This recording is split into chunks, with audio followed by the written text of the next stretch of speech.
What's going on, ladies and gents, boys and girls? Welcome to another episode of the Fairly Decent Podcast, episode number 10. You know, made it to 10 of these things, guys. Joined with my nearest and dearest. To my left, Mr. Abhishek Ballari. I don't know if you can hear him. To my right, Set Matt 24. How's it going? You can't hear me? Yeah, you No, know. okay. To my bottom left, the guy who has some type of cords hanging from his AirPods, Taj, correct? I'm old fashioned. And to my bottom right, the guy who finally got a haircut, Mr. T-Love. Hey, Big Tango in the building. What's good, y'all? What's going on, everybody? You know what I'm saying? We took a week off, you know what I'm saying? By the way, precursor, this is our season finale. This is episode 10. We made it 10 weeks. We decided to take this episode to kind of like reflect on the podcast in general and pretty much talk about everything. This is gonna be a freestyle day. We ain't really got no topics written down, so we just gonna Are we gonna talk about how I carried the podcast? So who would like I don't think we have enough time to put that in the agenda, but yeah, like I said, this is episode 10, season 1, season finale. You know, we decided to go ahead and cut it here, you know what I'm saying, take a little break and then come back refreshed, which we'll disclose that date later on. But yeah, how everybody been? No, I was just saying, I feel like we getting out of school or something. We signing yearbooks. Shit, it don't even seem like we've been doing this shit for 10 weeks, for real. Yeah. Right. Like 10 weeks seems like a long time. Like, damn, we did shit for 10 weeks. Times? Time flies when you're having fun. I do want to plug that somebody got a personal connection to Beyonce, and I'm hating. You know what I'm saying? I just want to go and throw that out there. That somebody got Beyonce phone number on speed dial, and you know what I'm saying? Everybody ain't able. You know what I'm saying? You might be. I hope y'all talk about my neighbor or something. I'm just saying, when you listed on Beyonce's, Black Marathon, Black Parade website, Mr. Wear Brims, like, you know what I'm saying? That's just exclusive, dog. All I gotta say is her brim size is 24 inches. That's all I gotta say. I'm just gonna leave it right there. I'm just gonna leave it right there for right now. Hey, Tyler, I got a question. Such a little product, huh? No, I'm just saying. That's all I gotta say for right now. Tyler, I got a question. Under contract. What's up? Since B shouted you out, how the sales been even crazier? Come on, bro. We sold out. We pre-ordered a posse on Monday. We sold out in 2 days. And up until that point, had y'all like sold out that rapidly before? We sold out, but not in 2 days. Oh man, that's crazy. What's up until that point? What was the quickest that y'all sold out? Do you know? Quickest maybe been like a week and a day, probably. Okay. It's probably been like 2 floating. So y'all about to ramp up product? Yeah, our next hat. Next hat 250. And for all those left in the blind, Taj is the co-founder of Wear Brims, a fedora line. Can we get an example of one next? Next time. I had it on the orange one. You ain't see? I ain't had the orange one in one. Yeah. He wore one on one episode. I wore the orange in one episode. C-Love, you don't be here for real. I'll be here, but I'll be looking at myself and not you. Oh wow! But no, that was up. That's what's up. You don't know it's castmates, man. That's messed up. Look, when y'all blow up, so I got talking into existence. When y'all blow up, make me the CTO. But I don't want to be it before then. I want to make sure money coming in first. Listen, no lie, Najee. Listen, no lie. I already thought about when we get the office and stuff. I'm gonna call you so you can get things together. Get everything. If I work in the IT No. I'm gonna be CTO. I'm gonna be directing the motherfucker that's gonna get it together. That's what I say. You got to get everything together. I'm just gonna leave everything in your hands, and then we'll discuss it at the end of the week. Yeah, let's take that offline. I don't want Terrence to obviously to get jealous or anything. I just want to be a part-time worker. Look, they may try to backdoor me, like, look, it's Terrence come like, man, bro, you my frat, bro. You know what I'm saying? How you gonna give it to him? Nah, but I carried you for a long, like 90 days. But you know what? We'll talk about that later. Yeah. Listen.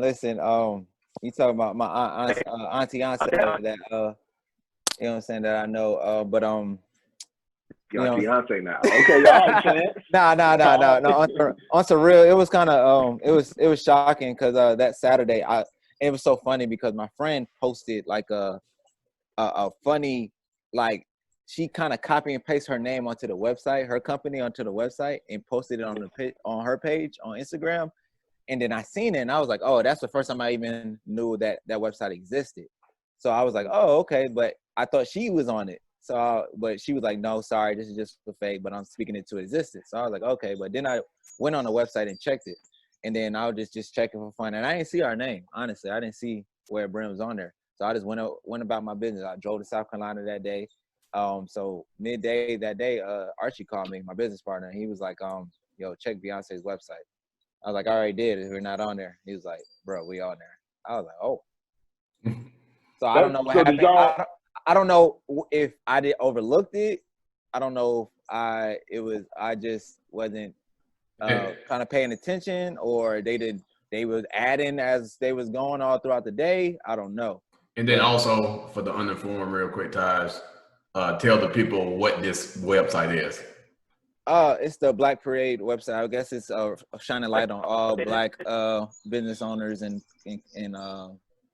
like business companies and stuff like that, so that people can start buying Black and stuff like that.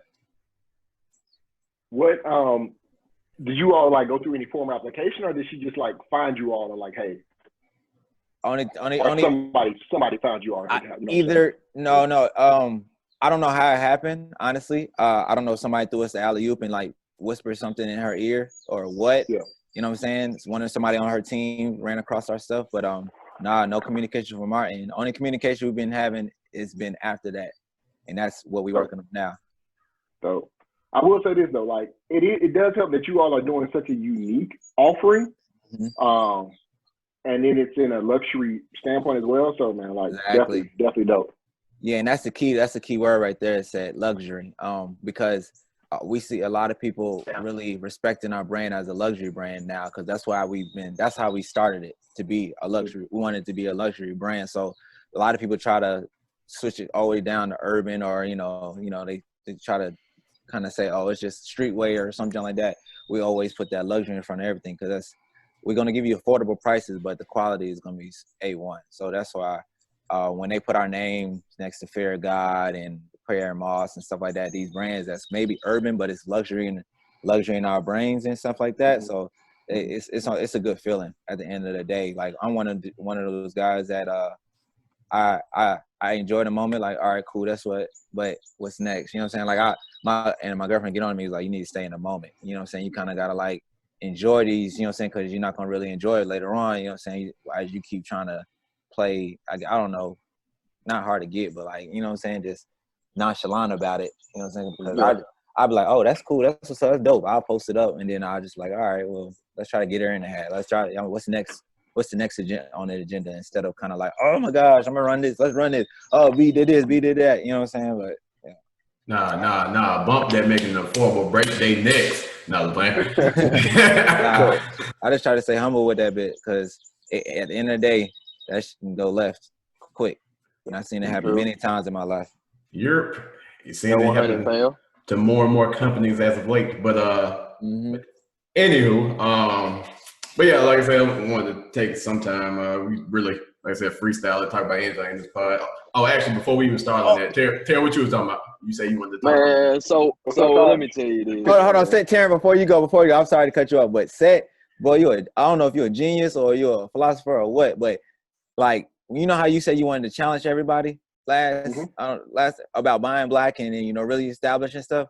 That is like what the movement is right now. Like, they are challenging people, and you was ahead of that. I don't know if people heard this podcast or what, but like maybe the next week later, I've seen like challenges like, hey, I'm challenging you to go buy Black, this, that, and the third. So I would just want to let you know that, bro, you was ahead of that, and whatever, and what you were saying was absolutely correct for people to start doing. So I just want to give you props on that, for shine a light on that. Appreciate it. But go ahead, Terry. My bad. He did his great research. But anyway, nah, for real. But So let's just say, let's just say I challenge you to a game of basketball 1-on-1, right? For $500. Oh, All right. And then you say, all right, bet, let's do it. But then you go on to later say, all right, we gonna make it pro style, 3 dribbles and 1 shot.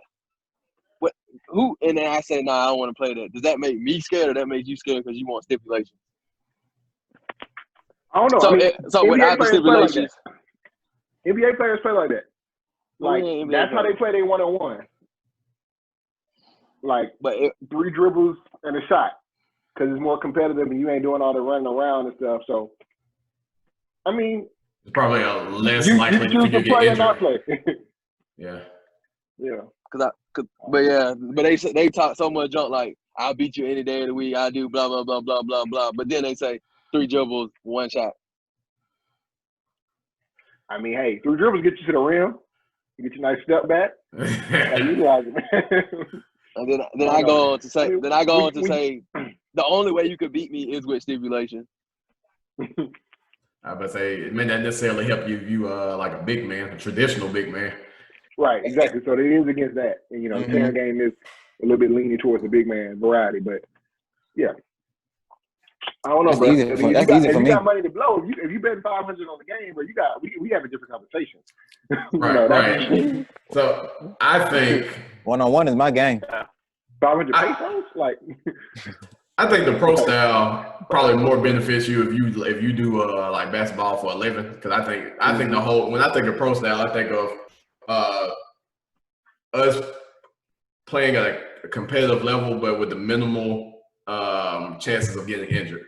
So because we out there to playing full 1-on-1, there's a possibility for one of us to get injured. But if we're just doing 3 dribbles and a shot, probably less likely for somebody to get injured from that. But if, like I said, if you're just playing street ball and somebody offered challenge you $500, then I would think that, bruh, we about to get to it. Like ain't no stipulation. Like we about to go out here and you gonna have to work for it. right.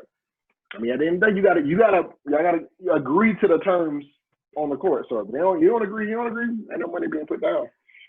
Well, exactly. I mean, they said that after they talked all that junk. That's why I wanted to. They talked all that junk, and then they said, "Oh yeah, by the way, I will only play pro style, 3 dribbles and one shot." I would say it make it hard for you to talk shit though. Like if you gonna talk shit, like I'll whoop your ass if it's pro style. So you try to say you wouldn't whoop my ass if it wasn't pro style? Is that what we both agree on?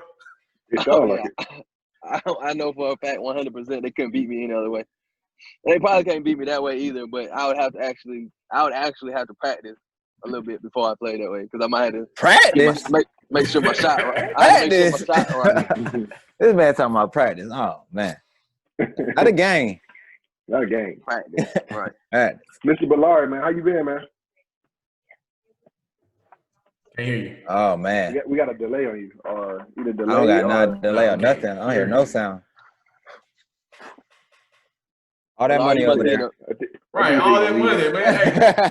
Hey, go tell your PR team, man. They over there, they tripping. Your tripping audio hard. team. Leave out and hop back in. What's wrong with your webcam, man? What's Look, up, man? Try rebooting your computer and They said they're gonna jump out and then come back in. Turn the power off and turn it back on. He said he's gonna jump out. You sound like you work in IT. No, he backed up for it. But no, so I guess I can bullshit some motherfucker. Obviously come back. But I just wanted y'all to know. Y'all see me and Najee both have our head. I had to turn backwards, but you see how far his goes and how far mine goes. So that tells you how big his head is. Bro. Go ahead. You on the last leg head there. What else I got? About to go off. But now, like I said, I wanted to kind of speak on just the podcast as a whole. I guess starting with just I don't know what do you guys think, if you were to put in your own words, that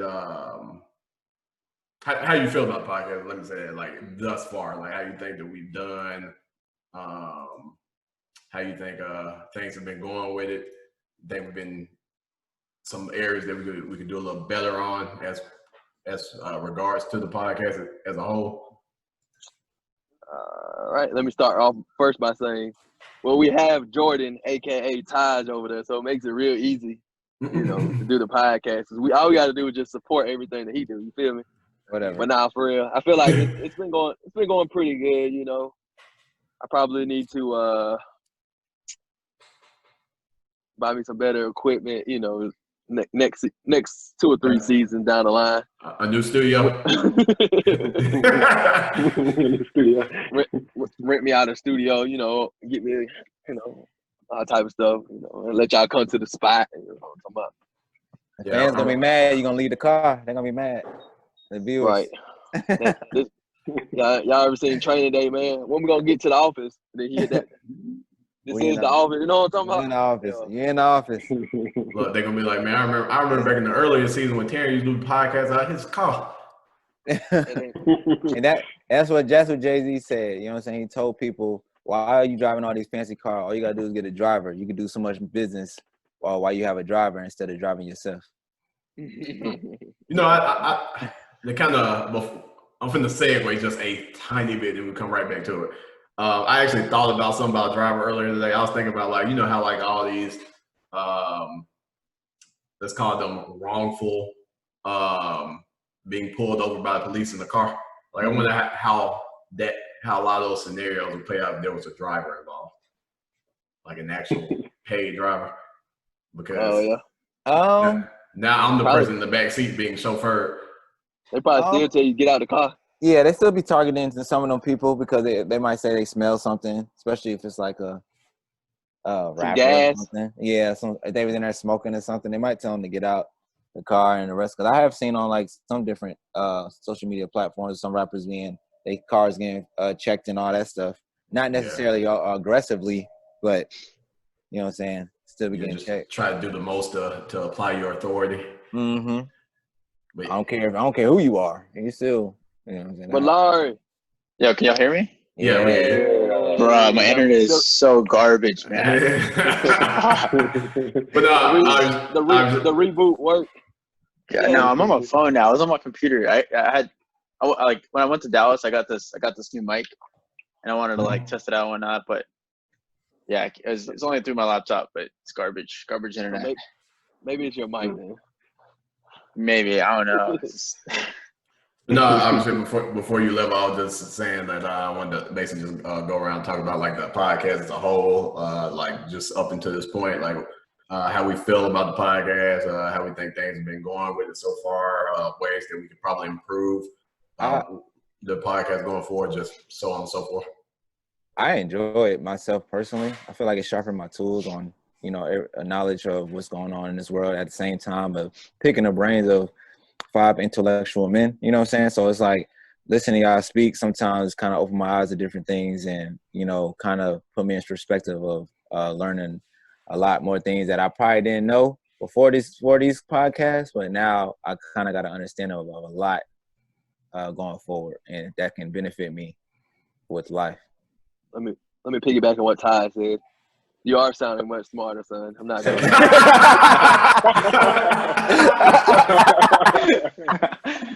Oh, man. I'm not gonna lie, I'm getting PR coaching. No, it's fine. Bro, you're at that level now, man. No, never. God. No, I definitely enjoy it too. Like 100% what Todd just said. Like when we like look at the topics that we talk about, I think most of the topics they're like generally like we're aware, but just some of the topics that we talk about, like just it keeps me updated. It keeps me like the know. So and I get a different perspective from like 4 different guys. So it's definitely like it's a new perspective, and like I definitely learn a lot too. Right. Yeah, I agree with him. It's been good to even just get on and just talk, like just casually talk with other people. Like it's not, you don't have the stress of the work Zoom call or anything like that. It's just like, hey, I'm just here kicking it, just expressing my thoughts, and I get to hear 4 other people who have maybe similar or different views, and get to kind of like honestly hear their experience as well. So I've enjoyed it, man. I think we touched a lot of different topics. We went from coronavirus central to Last Dance U to credit to protesting. So we've been all over the place, and I say that in a good way. So it's a wide ranging topic. So I'm definitely excited about what's to come in future seasons. So a lot of learnings here. So Yeah. we'll probably regroup off air to find some of the areas of improvement, if you will. Right. For sure. And definitely. And like for me, I will say, yeah, it has been very, I would say mentally stimulating to have these intelligent conversations. Mentally to have these conversations. I wish I used that word. Yeah. Yeah. I was about to say, dang. But It's like that word Abhishek said that one time. It's like that word Abhishek said that one time. I was like, what you say? But now Joe using big I words. forgot what word it was. I'm gonna have to go back and listen to I it. forgot what it was too. But no, like the whole reason. So the whole reason for why I wanted to start this podcast, the whole I guess thought behind it is like majority of the time when me and a lot of you would get together, either individually or the group of us would get together, it would always lead to stuff like this. Like we would always at some point just end up just having we'll just rant and just have conversations dealing with them, their everything, whether or not it's current events, stuff that happened in our past, shit that happened to us yesterday. Like it would just be hours and hours of just going off the top of the head. And like a lot of those times that we would sit there and just had those just genuine conversations with each other, I've always thought like, man, this would probably be good material to kind of like share out with the public, and probably even having like, and I may have thought like this before I even knew what a podcast was. So now that, podcasts have become more prevalent and more like popular, I thought it would probably be a perfect time to like kind of home in on these conversations that we have just sporadically, and to kind of just focus them towards certain topics and just put them out there for the public to consume. So it's gone pretty much as I hoped it would. Like I couldn't have asked for a better cast, nor could I have asked for better input for like all the topics that we've discussed. And like I said, I would hope to say that the best is yet to come. But so far, I think it's been pretty good. I think we haven't had like maybe we have, maybe in sports, but like I don't think we've had a topic where we've had a lot of abrasion. Like most of the topics we've had, like I think generally all of us have the same type of view on those things. So it'd be interesting to see how like our perspectives would kind of clash on, just general topics that are on opposite sides. Right. And I think you see what I'm talking about? Right. What did you just say, Abhishek? Abrasion.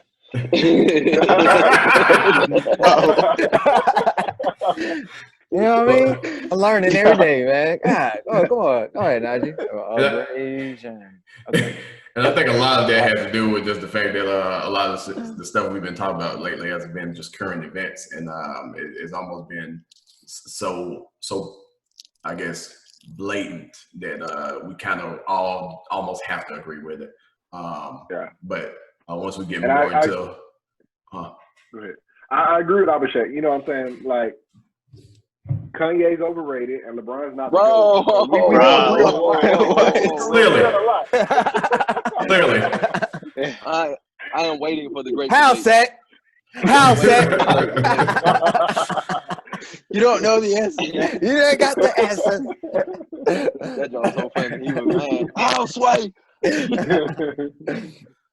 Yeah, that joke was hilarious. But no, I mean, like I said, I think that those conversations are definitely coming. They're coming.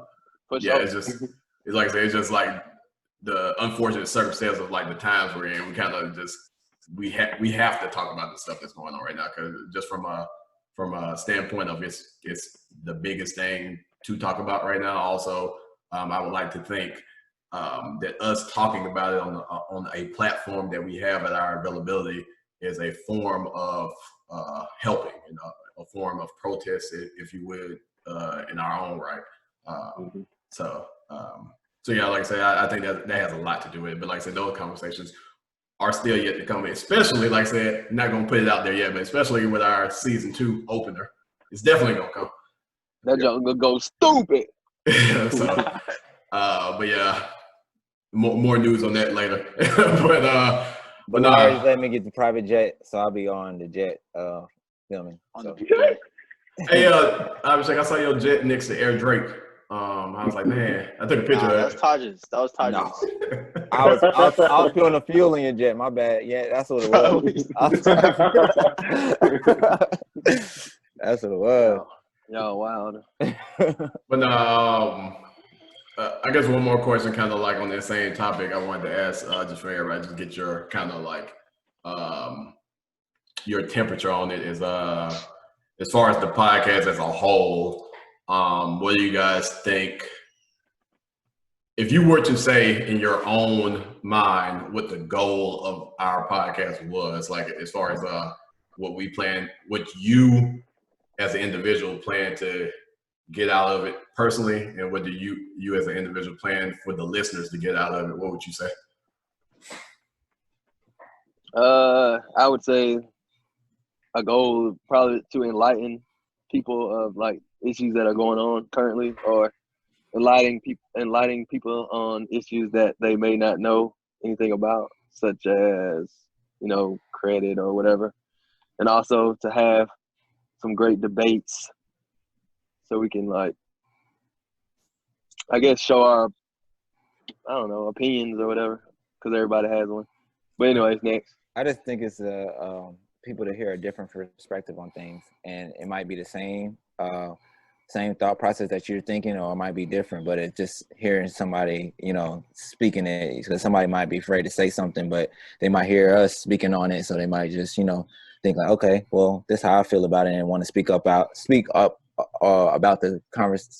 the discussion, and just, you know, just basically get their thought process out there. And I think this is not forced with us, so it's kind of like, you know what I'm saying, it's an easy listen, you know. Yeah, 100%. I think it's like the different outlook, the attitudes that we may have, sort of like with some things. Like, I don't want to like reuse the word, or perspective is just basically what I want to get out of it, but also share with other people. I think that's like key for me. Yeah, I think I agree with you all.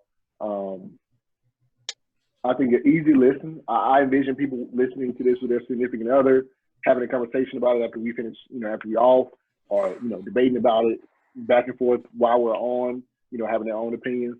So I think it's just an easy listen. It's enlightening. It's fun. It's casual. But at the same time, we also can, you know, have our moments where we challenge your thinking at the same time. So, yeah, I think it's cool. Well, what about you personally? What would you like to get out of it? Just the experience of doing the podcast. I would like to get to learn these big words that everybody be using. But go ahead. All right, Ty, start by saying colossal. I know how to say colossal. Big and just say colossal words. It's colossal. Okay, bet. But the word of the day is colossal for me. Go ahead, say it. Man, sounding like T.I., bro. What I personally want to get out of it.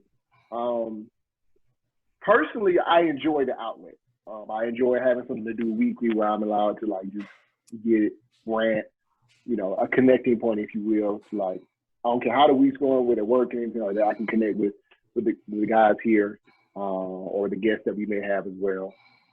As a podcast, personally, I want it to grow into, for more people to be aware of it and to reach broader audiences.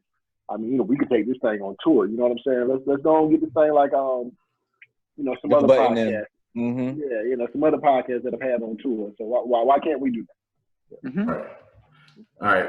So me personally, be real with y'all, I want this money, dog. No, I'm playing. I mean, but nah, for real. The kind of piggyback on what Seth said. Humble beginnings are with anything from clothing, like Taj would say with Brims, to TV shows, movies, a podcast, whatever. You gotta start somewhere. And I do, for me, the podcast for me was created as a thing that I just truly wanted to do because I wanted to have these conversations, and I love talking to y'all. So like individually or as a group, I love talking to y'all. So like I wanted the ability to kind of have these conversations on the regular. but Oh my God. if we could get money from it, then of course I wouldn't turn it down. But yeah, but in all honesty, that's my question for you, Najee. What if they say, Najee, I give you $1 million, but you gotta change your cast up? can't do it, man. I gotta go Apple. I gotta like, hey, Apple. I could be paid the least. I could be paid. Yeah, we could discuss. But anyway, I don't know. It would be the same because, like I said, at the core of it all is like I said, it's conversations with friends. And like I said, Starting a new podcast, $200,000.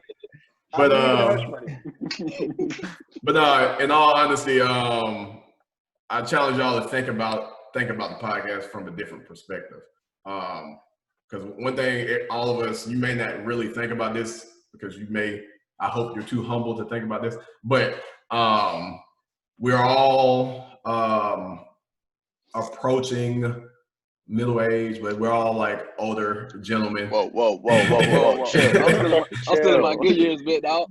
I ain't even hit my prime yet. And regardless if you choose to believe it or not, there are younger men and women or kids rather that look up to you, and every little thing you do in a colossal way. Yeah. Every little thing you do is like a life resume to them, and it just gives them one more reason to look up to you. I never really thought about this for real, to be honest, until like one of my sister approached me about it, and she was telling me that her son, one of my nephews, really looks up to me, and she just went on and on about all the stuff that I've achieved and all the stuff that I've done, and like he loves you. He loves all the things you're doing. He looks up to you. And like, this doesn't just apply to me because I can look at every single one of you and just riddle off a list of all the shit that you've done, all the shit that you've accomplished, and reasons why people in your life may feel the same way about you. So I would challenge you to like use this podcast as Seth said, and I think Taj mentioned it as well, as a way to kind of reach out to those individuals in life who may look up to you as somebody that they strive to be like, and kind of give them a vision of things to do to kind of get there. I feel that because I got one of my mentees on the show with me now. Hey, Taj, how you doing? Doing good. But yeah, that's pretty much what I hope to get out of it. Is like I said, just to kind of give back to people, like I said, who may look up to us and may use this podcast as a way to kind of help them maneuver through life. Clearly. Good perspective. Yeah, I've never thought about it that way, but again, perspective. So, thank you. So we pretty much have to be very careful with what we do. Nah. I mean, you can still have fun with it now. Don't get me wrong. I know. But don't go off the edge. Don't be like, We'll save that for like season 11 when Taj has his mental breakdown and he tried to veer off to go start his own podcast. Do a line on air. I'm gonna be like, this is my Jackie. Like I'm gonna be Eddie Kane. I say you're gonna be just like David Ruffin, for real. Right, David Ruffin. That's a fake, fairly decent podcast members. That can't replace me.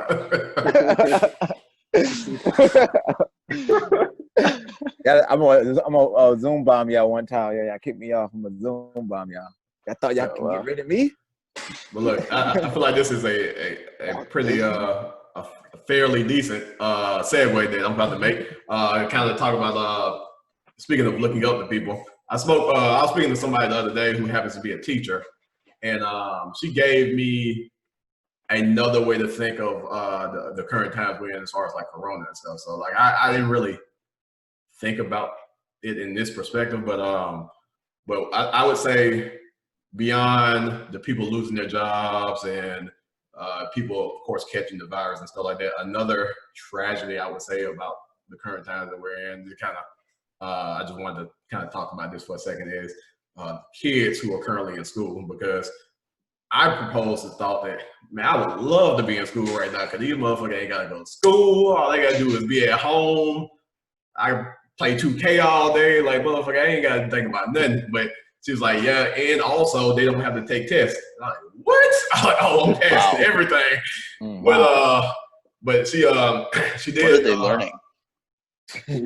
Exactly. So she did say that people in public school, kids in public schools, are really being hurt by the current times more than anybody, because people who are like in charter schools or private schools, private schools, they were pretty much on it before legislation came down saying to close everything and this, that, and the third. Like, they already had a contingency plan in place. But whereas public schools, she told me it was pretty much the week of shutdown before they even told the teachers to try to prepare any additional schoolwork for the kids to take home and this, that, and the third. And then also she went into detail about saying how, like, people who were already kind of iffy students as far as like their learning ability, they're really suffering because now their grade level reading is probably going to just plummet. People who are actual tentative, or like the students who really care about their education, who may not have access to internet at home, they suffer because now how are they going to get their lessons? How are they going to turn in their lessons? How can they even do basic schoolwork? And then also she painted the parallel between private schools and public schools, where in private schools, it is pretty much in the foundation of your teaching or your learning that you have to do work at home. Like, you do probably just as much work at home than you do in class. Whereas in public school, it's the polar opposite. In public schools, it's almost taught that all of your work is done at school, and then you get homework, but your homework isn't so heavy that it's going to probably cause you to fail. Like, because like a lot of people in public school nowadays, they don't do any homework. They only, their mindset is, when I'm in school, that's when I'm doing work. When I leave school, I don't do work anymore. So now they're kind of give them all their work at home. None of them are doing their work. So a lot of them are suffering for it. And like, I just thought that, yeah, it's really, it's a shame that, like I said, a lot of the public schools are kind of suffering because of the current times more than anything. It's one, I guess, if you look at, if it's 12 years, right, I guess from 12th grade plus college. So do you think this 1 year, maybe 2 years, is going to have an effect where we're going to produce a bunch of dummies for like a generation, the next generation? It can. I wouldn't even say that. Yeah, go ahead.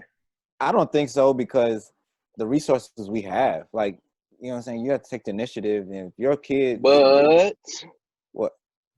A lot of students aren't the same. Yeah, I'm not saying they're not going to take initiative at home. Wow. Not every student is created equally. When you don't have tests, like, what initiative is there to take? When there's like no. So did you say something?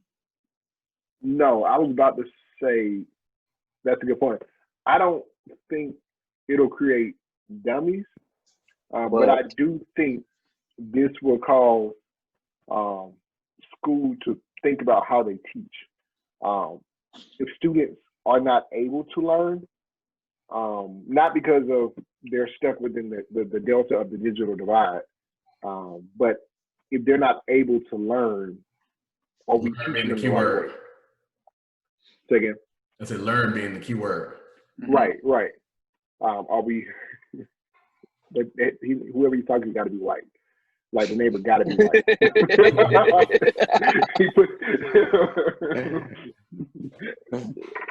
So weak wave.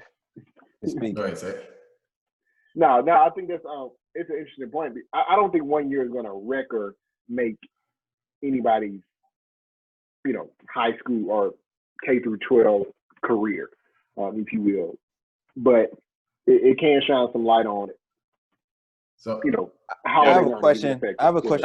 I want to clarify real quick. I use the word dummy very, very loosely. So I'm not saying like stupid people. I'm just saying like Right. not just regurgitation. Just to be clear. It can have a detrimental effect though. Maybe it depends Right. on what grade they're in as well. Like if you're right. maybe in a grade closer to graduating and you don't do any work, like going to the next grade, you kind of have to know certain things. And if you didn't learn them when you were supposed to learn them, it could have an effect I on think that year for you. Do you think that? yeah. Go ahead. Go ahead, Taj.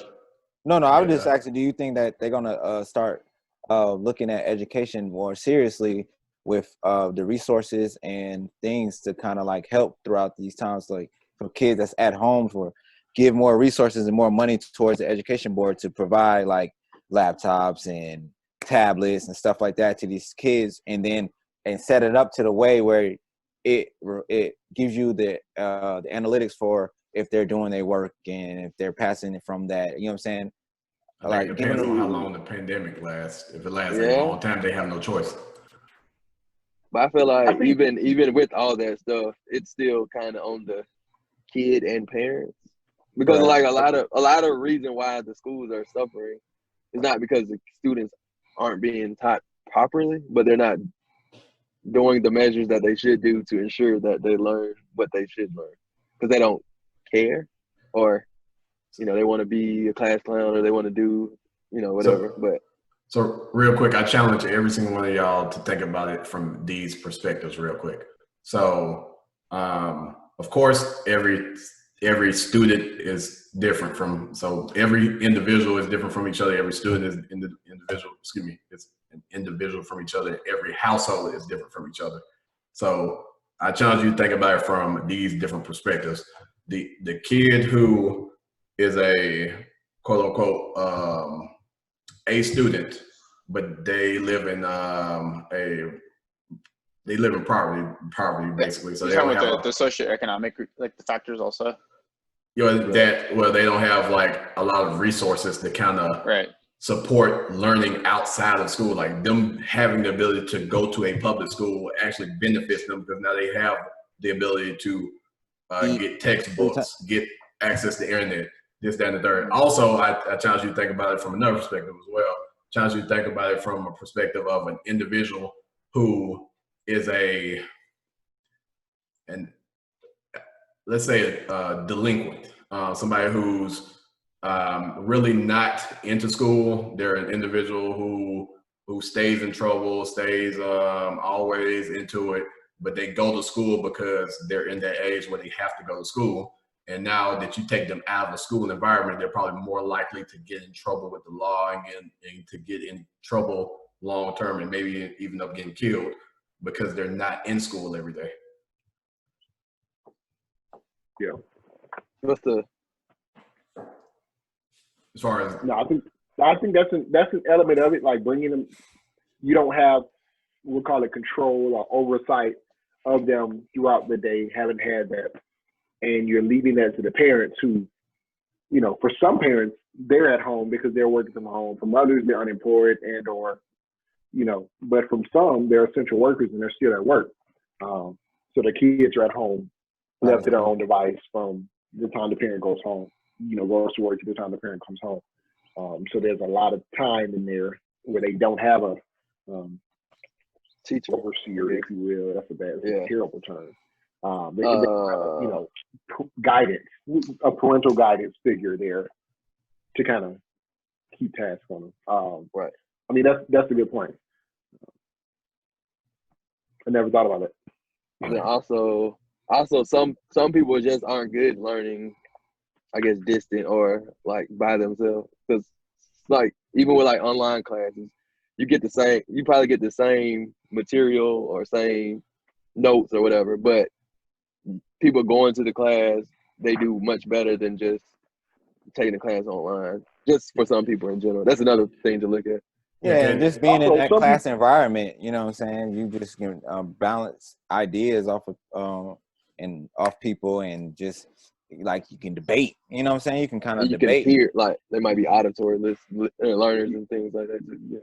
But also, contrary, like some people are better learning one-on-one, or they are better learning Right. from a computer, being able to play it back. And so should the system be tailored more towards one or the other? No. You know what I'm saying? Just because everybody doesn't learn away from, everybody doesn't learn, you know, outside of a classroom setting the same way. What about for those who do learn better in a one-on-one setting? Like, how do you tailor it? It's hard. Right. Yeah. And then also the perfect kind of thought of what y'all just said. I would say maybe especially like 8th, 9th grade on. Me just thinking ignorantly, I would say that those individuals have the ability to kind of learn and teach themselves more effectively than somebody who say kindergarten through 5th, because you literally don't have any of those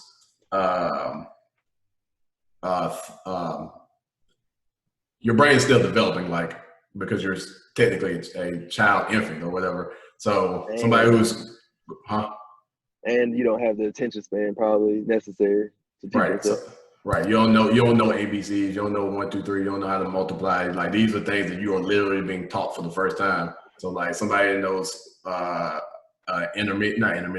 elementary years, you have to be taught by a teacher, versus somebody who's looking to go to college in the next couple of years. Like, I could probably just get my entire lesson plan and just teach myself. But on the thought of what you guys just said, there are some individuals who, if I don't understand how to do this problem, me reading how to do it isn't going to teach me, quote unquote. It may not teach me. Like, I need to ask somebody how to do this, because I can read how to do it but still not understand how to do it. But if I talk to somebody, hey, can you help me out with this? Then they'll kind of give it to you in a different language. Then you're like, oh, okay, I wasn't thinking about it like that. Right. And also with online classes or whatnot, you kind of have to be more disciplined, because nobody's really there to tell you what you have to do. You kind of gotta go in there and say, oh, we got this to do.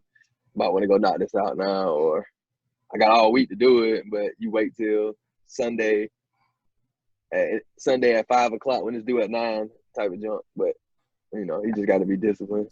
Right, and that's basically what she was saying is going on with the school right now. The public school, they're giving them basically lesson plans to get through, and they have like till 12 o'clock on a certain day, like 12 a.m. on a certain day, to have it all turned in, and then they're just going like that. It's not really a lot of one-on-one interaction or class interaction, so they're trying to shoot for having like a controlled class environment where they have maybe 10 students in the class per teacher, to kind of keep it social distance, and they're trying to push to that.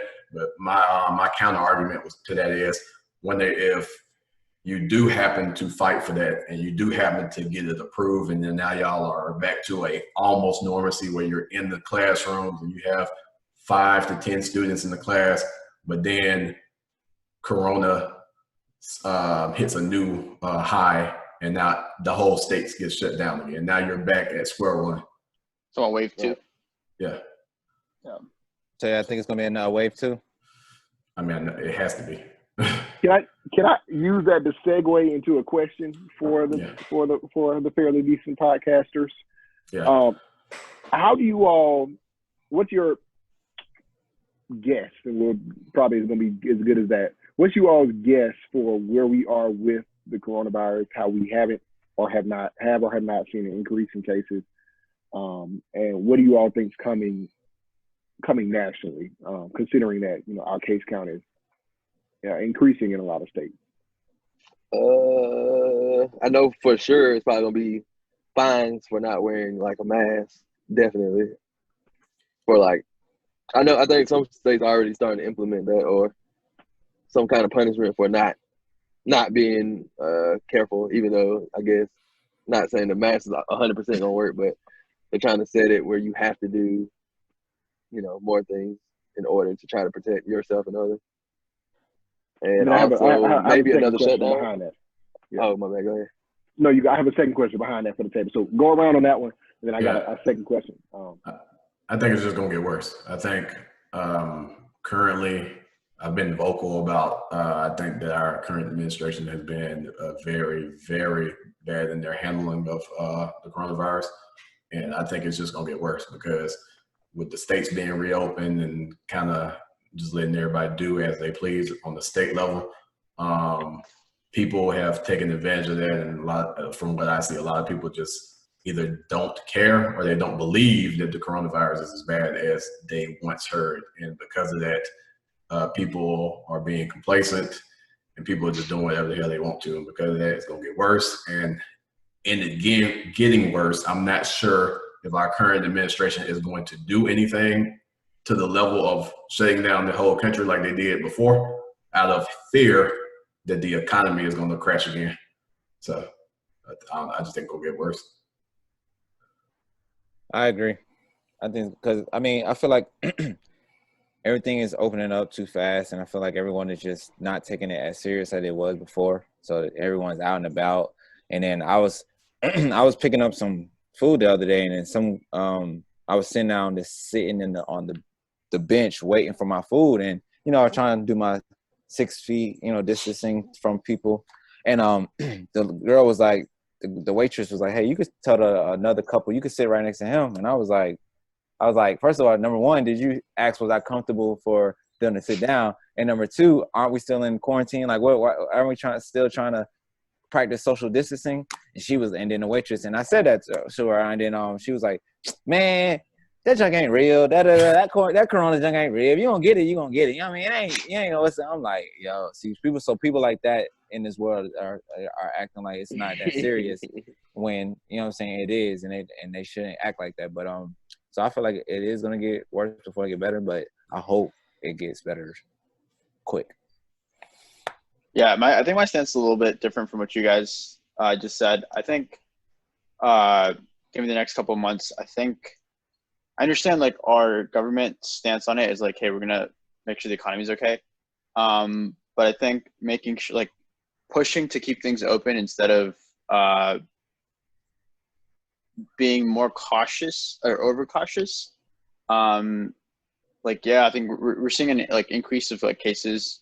I don't know about deaths, but we saw an increase of cases, but I think that stuff will die down. I think the second wave will come a little bit quicker. I'm fairly optimistic about this, but that's just my take. Optimistic that we'll be able to go ahead. Yeah, optimistic that things will get a lot better. And just I think public opinion too. This is like I was looking at how many people were traveling recently, and flights are full, man. Like, we have social distancing rules on flights now, every other seat, but every flight that we fly out now is just absolutely full. And I feel like flying, of all things people can do right now, next to going to bars or clubs or something, that's probably one of the last things I do, or anyone would do who doesn't want to catch something. But knowing that these flights are full and people are traveling everywhere and still going on vacation, it just seems like everyone's kind of optimistic, or they're crazy. I don't know. Maybe too optimistic. I would wonder if flights are full because are they running the same number of flights? Or have they reduced the number of flights that service that route, and or does full mean 50% capacity is now full, or the 35% capacity equals now full? So it'd be interesting to see that as well. Yeah, that was my question. Yeah. Is full still full? Yeah. So, I think a lot of the airlines cut capacity. So they were I'm making up numbers here. They were flying they had 10 planes. They cut it down to 3. And they had social distancing measures on it now. Yeah. And then those flights got full and had to add more, and those flights got full and had to add back more. And so they're keeping they're trying to keep up with demand essentially. So it's not, they're growing capacity, so they're adding more seats. Yeah, and I would also say the propensity for people to want to travel is real. We just went to Wilmington this past weekend, which is a few hours outside of Charlotte. Mm-hmm. So it's the summer months. kids are out of school, like really out of school now, like not even, internet school. And like even a lot of my team members at work taking PTO, a week PTO, the forced next week. I think people want to get away during the summer. And I think that's a hard habit to try to break. It's nice outside and all of that. So people are going to travel, especially with them relaxing some of the restrictions. This is my biggest question. I wonder how this pandemic would have been handled if we weren't in an election year. Because they have politicized the hell out of it. And they being Democrats and Republicans have politicized the hell out of it and have used it for, their personal gains. So I would wonder how, previous presidents would have handled it, and also how it would have been handled in a non-election year. Because so if you look at Trump is incentivized to get the economy going. Go ahead. Yeah, no, that's a good point. If you look at other geographies, like other countries that have are also kind of face the same thing, United States is, from what I've read, we're trending towards the same type of thing. So yes, we're in an election year in the States, but we're still performing or behaving like the other countries, same size and same type of cases. So, maybe we'd be more cautious if it wasn't an election year. I don't know, but we're, it's overall, we're still behaving the same way. I think it would be the polar opposite. I think the glimpse into that crystal ball is how Trump handled this up until the point that we had to shut down the country, which was pretty much when we got really well into our election year. If we weren't in an election year, I think this shit would have got handled way worse than it did. And I think, I don't want to say half the only reason. I would say half of the reason, because the other half would be people dying at an alarming rate. But I think half of the reason why any measures, especially them sending out stimulus checks and shit like that, I think half of the reason why he's doing anything is the fact that it is election year, and you don't want to be the person that went down in the history books as the president that pretty much killed half the country by his mismanaging of a pandemic. So I just think that because it's an election year, his staffers are probably looking at him and saying, hey, we need to get in front of a couple of these things because it will make you look better at the polls. So quick round robin for the podcasters, if you will. Are you all a mask wearer in public? So we go mask wearer, yes or no. Man, IG, are you a mask wearer? getting touchy here. Hell yes, I'm almost what's the dude that's over America's Got Talent? Howie Mandel. Yes, I wear 2 masks. Taj, are you a mask wearer in public? I think Taj froze. Silence. Break it a little bit. Where you at, Taj? His internet's subpar. But I found We're gonna come back to you, Taj. Taj, all we can hear is your auto-tune. Taryn, are you a mask wearer? Mask on. Oh man. You're like a Ninja Turtle. So we got 2 mask wearers and a robot. Mr. Bellari. No, man, I'm not a mask wearer. Oh, he's an anti-masker. Yes. No, it's I will say this. The only time, actually, first of all, I don't even get out of the house often. I'll go to the gym, but I can't work out in a mask. But I have wore a mask where it's obviously required. But if I go outside of the park or anything, I'm not wearing masks. But I haven't been to So what? You said you go to the gym? I do go to the gym. Oh man, you one of them We talked crazy about people. this. We Gym talked is at about the top, this. though. We got a quarantine. Whenever we do the in-person and podcast, it has to be 14 days, and he has to stay at home before that. We got to get him notice. Trust. I'm good. I'll just take the test. We're good. It's funny that the person that just criticized him about going to the gym has a gym shirt on. Oh, this when I went to AJAB though. I ain't been to AJAB since 2018. Next. Tosh, are you a mask Can y'all hear me? wearer? Can y'all hear me? Yeah, we Yeah. can hear you. We see a frozen version of you. I'm still breaking up. No, we see a Video. slideshow of you, but we can hear you. Oh man, yes, I wear my mask. Sometimes I catch myself without it, but I try to wear it as much as I can. So like, y'all gotta get the cheat code like me. I have a mask in the house, and I have emergency masks in the car. So if I forget to grab one out the house, it's in the car. Yeah, I definitely do that. Yeah, I made mask wear definitely in the grocery store pretty much every time. I've gone to a bar and not worn a mask. Somebody, You one of them somebody crazy folks too. Somebody See, I let me wouldn't go hear. to a bar though. I wouldn't go to a bar. I don't know about But that. you go to the gym. I went to Gym might be worse, dog. I ain't gonna lie to you. I went up the street. Listen, I went to the It wasn't Battery, crowded. It was the outside. stadium. I went to the stadium. If it was outside, they ain't bad. Yeah, I was outside. You I'm was at talking the about stadium. Tosh. I I will mean, say, I will say. say, You say you was at the stadium?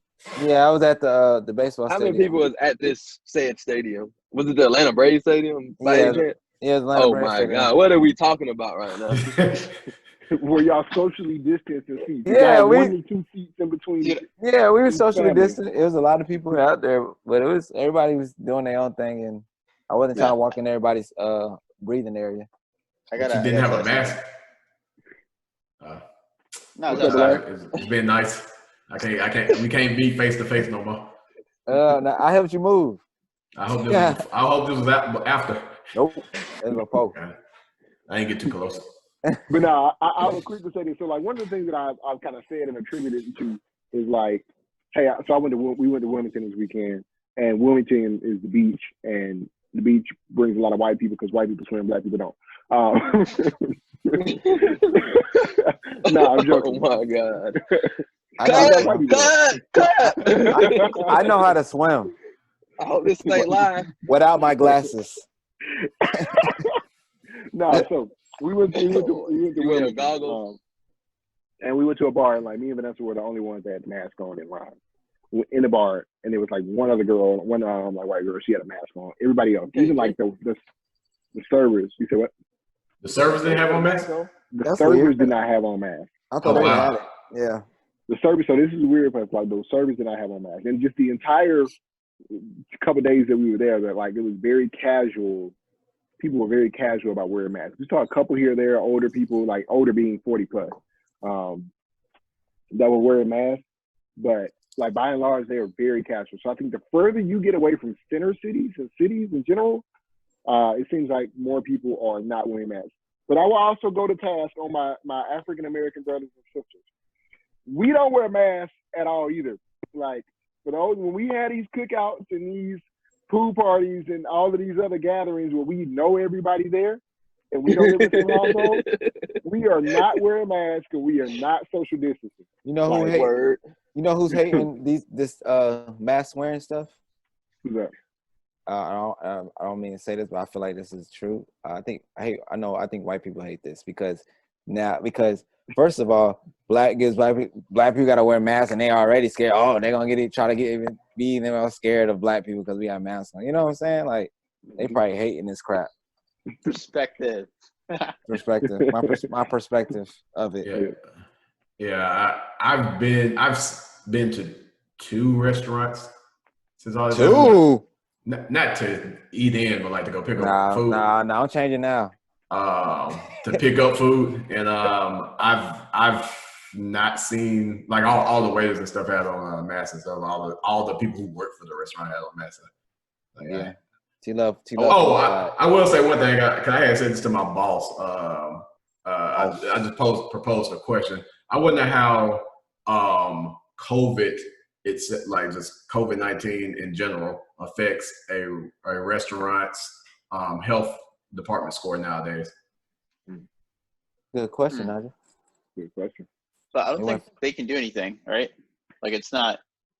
They can't control that. Well, I'm saying like, so your health department score is dependent on vast majority of things throughout the restaurant, whether that from how clean it is to how basically how clean it is, but how you store food, how you store away materials in general inside of the store, how you clean up as far as like the entire store. I mean, restaurant, bathrooms, what everything's considered. And I can only imagine that they've added extra precautions as it pertains to COVID, because now you have to sanitize basically everything inside a restaurant from head to toe. You have to play social distancing as a part of it. I would have thought that you had to have on the mask, but apparently that's not the case. It's not the case, man. You can't maybe- at a restaurant with a mask on, man. Some places don't, I guess. But maybe cooks have to put on masks when they're preparing the food. I don't know. Maybe. I think the workers Can't are tell. supposed to wear them though. I think, but I don't know. Yeah, I They think don't the wear them workers right. They don't wear them right though. But I was My- at Wendy's drive-through the other You day. wearing and I it seen below- 7 below- people with a below? mask on. You Nobody was had at no Wendy's. Oh, Drive-thru. Taryn, you was at Wendy's. in the Man, drive-thru. might go get Wendy's today, man. I'm glad you said that. Huh? Terrible. I'm about Terrible. to go get this Indian food today. It's Oh, Indian did- food type of day today. So this is one thing that I haven't been doing that somebody kind of said something about. I was like, oh, that probably is smart. Is and I'll let you guys tell me if y'all have been doing something similar, but I can say that I haven't. But I probably will start doing it. Is people have told me like just because of Corona times, when they do buy food from like fast food restaurants or restaurants, whatever, and they bring it back home, they pop it in the microwave or they may pop it in the oven to kind of like try to kill off any germs they may have accumulated before don't they worry actually about consume it. So they put ice cream in the oven? I mean, I don't know if they're eating ice cream. Put it in the freezer. You go the opposite way with it. Yeah, you freeze That them work? off. Wait, dude, Probably not. Probably I preserve hadn't them. done that. wait, does bacteria get killed in a microwave? Is that how it works? Heat, extreme Heat heat. kills Supposed- Yeah, I guess. Radioactive. Because a microwave doesn't actually get hot, does it? Like, I thought Yeah, it would it's have like- to be like frying something, or I would think, but I don't know. I could. Yeah, germs are killed at a certain temperature. I don't know. Don't quote me on what that temperature is, but what's the temperature, Nigel? I don't know. I put that bitch in the oven at 500. If something gonna die. Your burger gonna be burnt. I'm gonna have toast. I ain't telling you to recook it, but just zap it real quick. Give it a little love. You got to deep fry that one. Drop the whole burger in the grease. But yeah, I thought that was an interesting perspective of. I didn't think about that. It might be. I hadn't done it, and I probably won't. I haven't done that either. But speaking of restaurants and eating out and stuff like that, did y'all see that video that went viral about the I guess the restaurant? I forgot where it was at. I think it was South Carolina. I don't know if it's South Carolina or what. But they didn't let that mom and her son. Oh yeah. The little boy who had a shirt and some shorts, Mm-hmm. and there's a little white boy right there with the exact same shirt and shorts on. It's like, well, you have on athletic apparel. Exactly. And they had the same exact outfit on. I Exact hadn't seen outfit. that. But I mean, it wasn't the same like name brand, but they both had on the t-shirt. They both had on shorts. Exactly. Yeah, that I sounds like almost some Charlotte institutions. Charlotte got some places that's terrible for it. they had something about Publix the other day, man. I just don't Oh want yeah, to I saw believe it. that. Yeah, the Publix. One of the Publix workers had on a BLL face mask. He sounded real slow. Big, face mask, and they told her she had to take it off, and then the corporate came back down and basically doubled down on it, like, nah, motherfucker, don't wear that shit in our establishment. I'm like, whoa, Wait, word? BLL, what does that mean? BLL.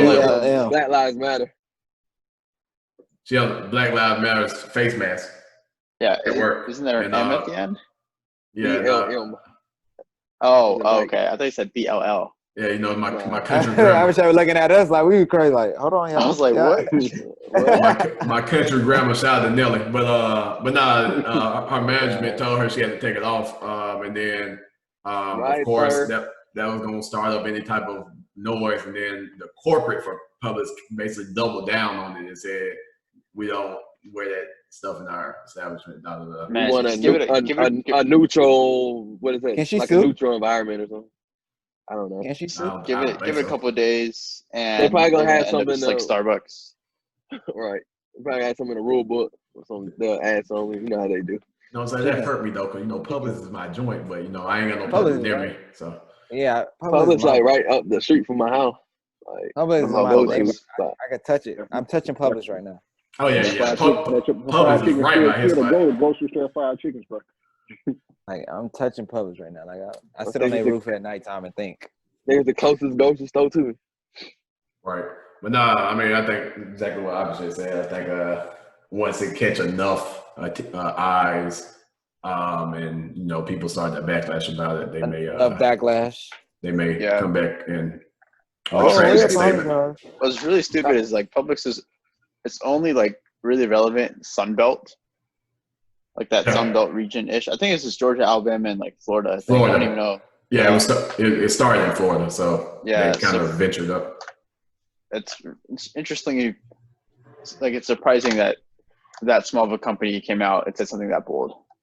But you got to keep in mind that Publix is, as you said, is kind of in that Sun Belt. It was started in Florida. It's mainly in the racist states, the highly racist states. So probably being I ran don't by think some. Florida is one of the most racist states. Probably think- conservative leadership. I think anything below the Macy-Dixon line is But Florida is like different though. It's like the New York of the South, something like that. Which part of Florida now? I was like, what? Miami. I said you talking like South Florida. you talking like you from Colorado right now. Right. Right. So, South I Florida. mean, like, Hey, just a quick question. Really not the South. What are the top states that you guys could consider are top 5 like racist states? Alabama, Alabama, Mississippi, Louisiana, Arkansas. and number 1 and 2 are interchangeable. Georgia. Number 1 and 2. North Carolina probably up there too. How you playing? Georgia. Really? North Carolina got Charlotte, bro. We good. Yeah, y'all got Charlotte, but y'all got Top- some hate up there. Top 3: Georgia, Alabama, Mississippi, Louisiana, and Yeah, Arkansas, Tennessee? but- South Carolina. I was thinking Tennessee, maybe Kentucky. Yeah. Like that whole section in the bottom southeast, like cut off Florida. That whole Like- little section: Tennessee, South Carolina, Georgia, Alabama, Mississippi, Louisiana. Like just Arkansas. Just like take that little, So little. section out. South Carolina probably somewhere up there too. Yeah, Virginia, and Right. low key New Jersey. America, nigga. America. Oh yeah, America. Oh, snap. My bad, I did not try to do that. Yeah. But definitely, like I said, top 3 to me is, and they could be interchangeable: Mississippi, Alabama, and Georgia. Because to me, Right. once again, those 3 have the biggest Klan presence. Mhm. What was the Klan started at? That's one history I don't want to know. Right. I don't want to know either, but I'm just I asking. think it's Was Georgia. it Georgia? I think it was Georgia as well. I think so. I My thought it was memory North serves Carolina, me right. but I don't know. I was a child. I was scared of that. As an adult, you should be scared of that too. Oh, Probably Yeah, more right. so. nah, Yeah. our listeners, but I ain't gonna go that crazy like that. But I'm like I said, play with me if you want. Oh my God, Ty. They were founded in Pulaski, Tennessee in 1865. Oh, that's number 2. Well, State. add Tennessee to that list. Yeah. Tennessee number 1 now. Right. No. Number 1. All these other states are their sons. Yeah, they were founded in 1865. Mm. The same year of Juneteenth that Juneteenth was started. You know that the last of the slaves were emancipated. I just want to draw that parallel. I was like, coincidence? Mm. Much. Maybe not. Maybe not. Well, Damn, man. they done freed all of them. We got to come together. So around It should've been in Texas, 1925, they had a membership of 6 million people. That is so freaking wild. 1926 million in 1925. Yeah, Ooh, that's a long time ago too. it's a long time ago, but 6 million people. Let's Right, see what the it's American like- population was That's in scary. 1925. That's Right. scary. It's probably a lot less than That's scary. I don't know. Might be equal. And they Well, hide it. the American population in 1925 was 115 million. So you mean to Mm. tell me that like That's a high not a percentage. US, huh? Right. You know, I would more so want to know It's like the 4%? no. I would more so want to know 5%. the white population at that time. 5, Taryn. 5. Like I probably was close. I said 60. Of the more. white 60. population, how many? It probably was a Like- vast majority of that number. Probably over 70% easy.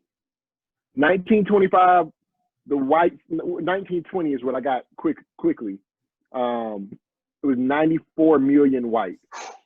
Ooh, so that's So- even Wait, higher out of than 100, out of 115 million people. 115. Yeah. Oh wow, So 6 Wow, that's million pretty of the 90 dominant. million. wow. Wow. Oh, so crazy. I wonder. I know why these white people so mad, bro. Like, you had 94 million out of 105,000, and now you're slowly seeing a decline in your population as far as percentages go in America.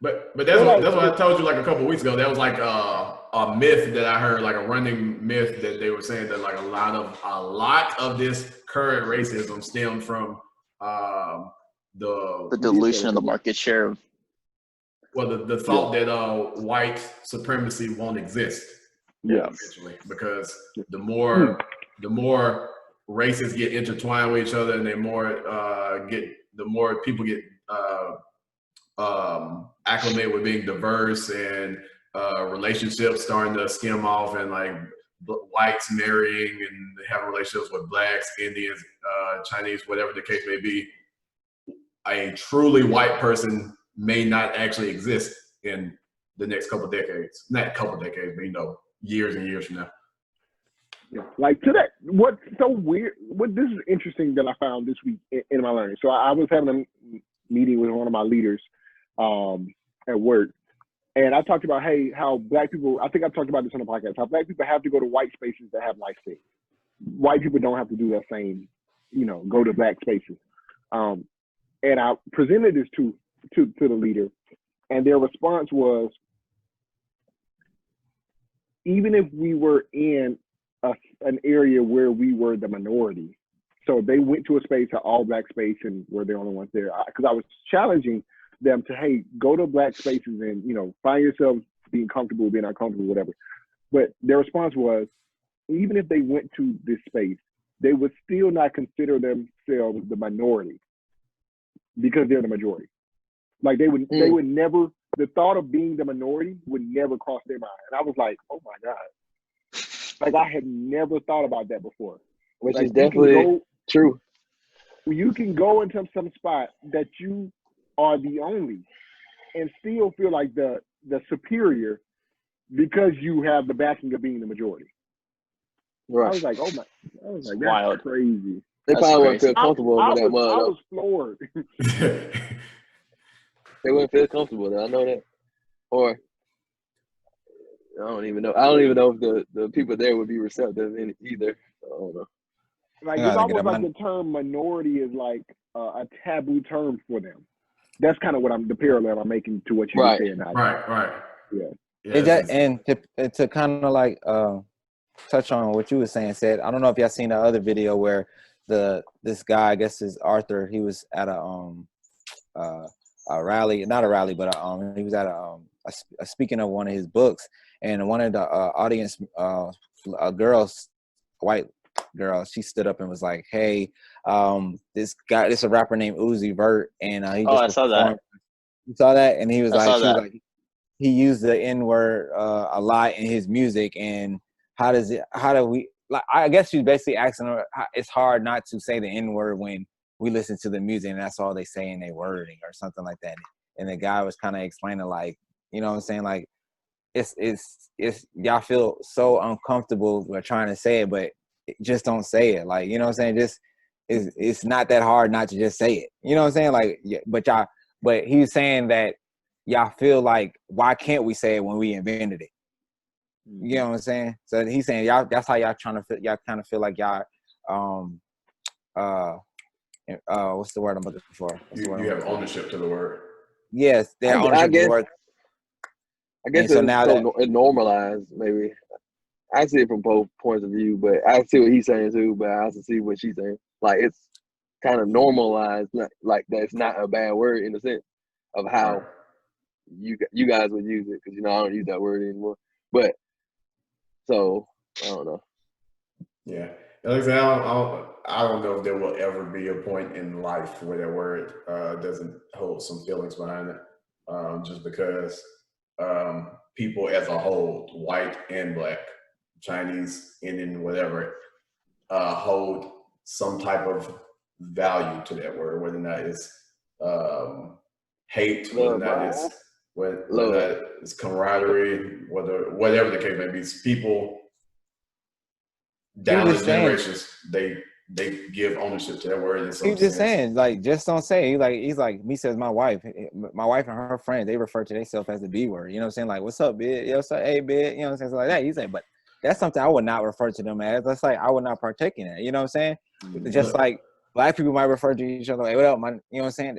You should not feel the need to even express those words or say that to another black individual. I think racism towards white and blacks will be abolished before that word not get used again. I agree. I feel like when they feel like when they use that word, they got a upper hand on you. Oh, and then some situations, black people have let them use the word before too. So, like they allow, I guess, anybody to use it in certain places. I mean, you can't really stop people from using it. You can express right. Like I mean, you can express. No, they use it with them, like dialogue with them. Okay. I ain't talking about like the hard ER. You gotta fight them.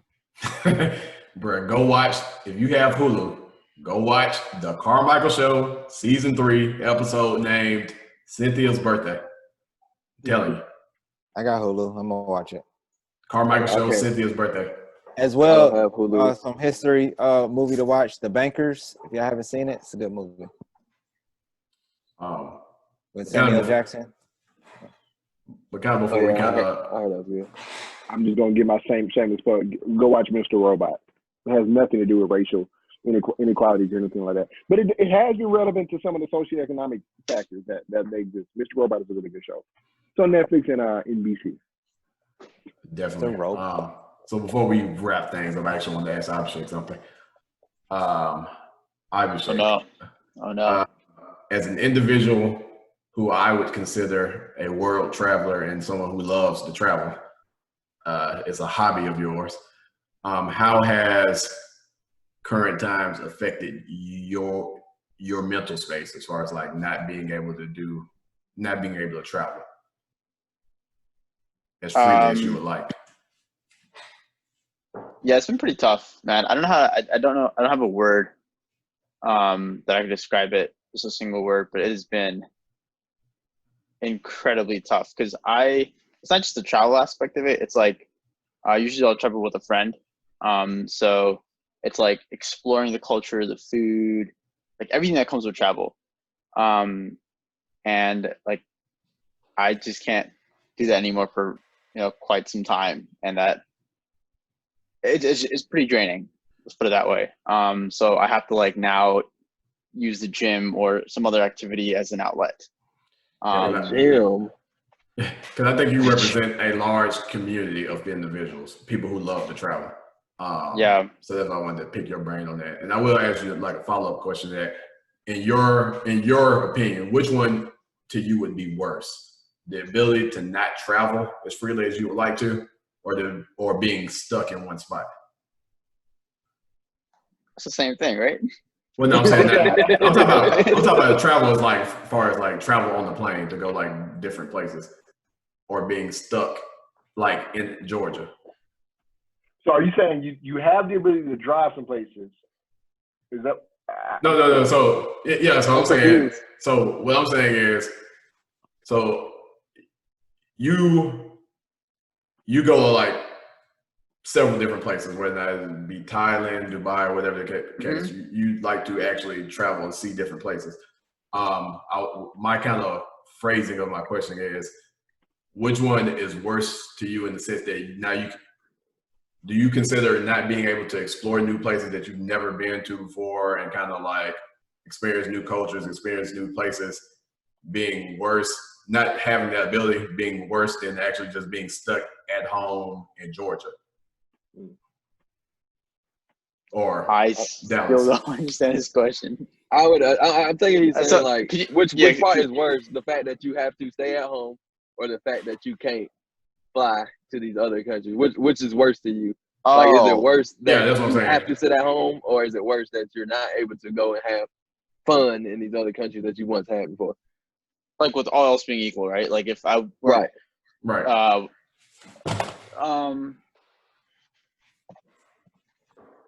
yeah, I'd say like I think what's Like you had the ability to do whatever you wanted to in Georgia, but being stuck in Georgia versus being able to go.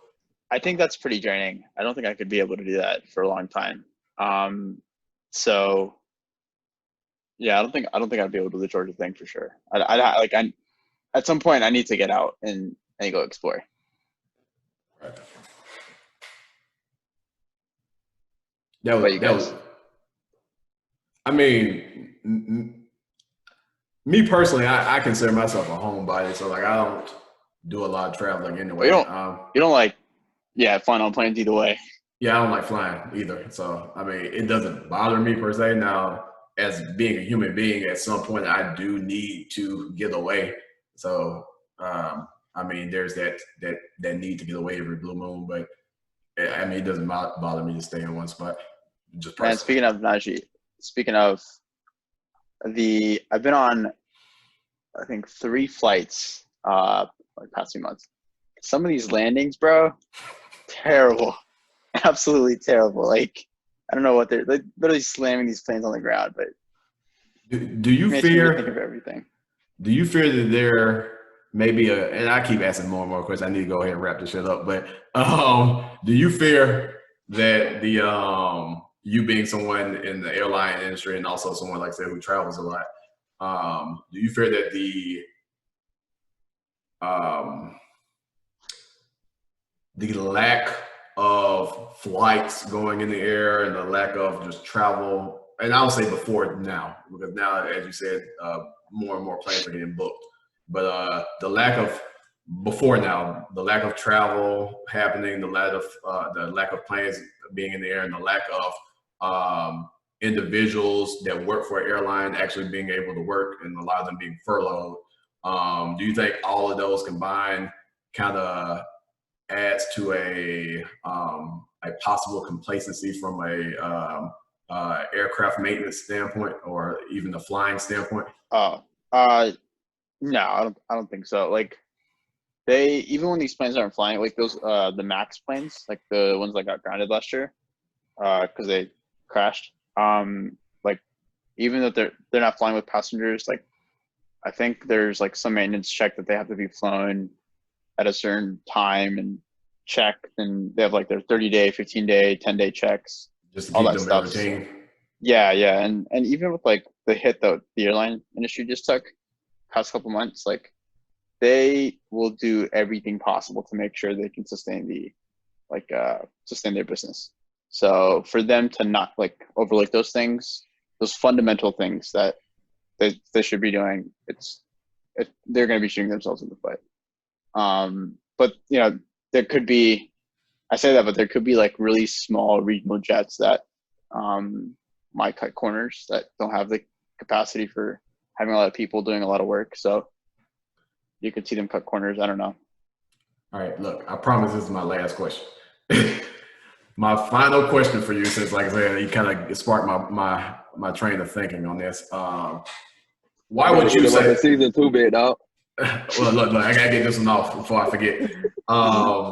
Why would you, once again, your knowledge of the airplane industry or aircraft industry, why would you say that the airlines like Spirit and I think it's called Journey, is that the other one? No, Frontier. No. It's on Frontier. Frontier, there we go. Frontier yeah. and Spirit. Why are those airlines? Did you say Journey? Yeah, I thought it was Journey. But wait Go on. ahead. Or He's just Frontier, hinting. He's trying to start a new business. Frontier, and Spirit. Why would you say that those airlines are much more shunned upon than your Deltas and your Southwest and stuff? Like Because why do they have a negative connotation behind them? Hidden fees. yeah, their business model is set up way differently. So it's like, and so first of all, like if you're gonna fly Spirit, you're basically paying for what you get for it, or you're paying for what you're getting, what you're paying for. Pay for it. Right. So that's why that's why their tickets are super cheap. And also, I found this out like a year ago. Their business model is like 50% ticket sales and then 50% hidden fees. So You kind of blanked out for a second. You said 50% ticket sales and 50% what? hidden fees. Oh, okay. Yeah, so that's how they're structured. So they make a ton of money on people's mistakes. If you don't have your like boarding pass printed, hidden fees. If you have an extra carry on, whatever, hidden fees. Because they period.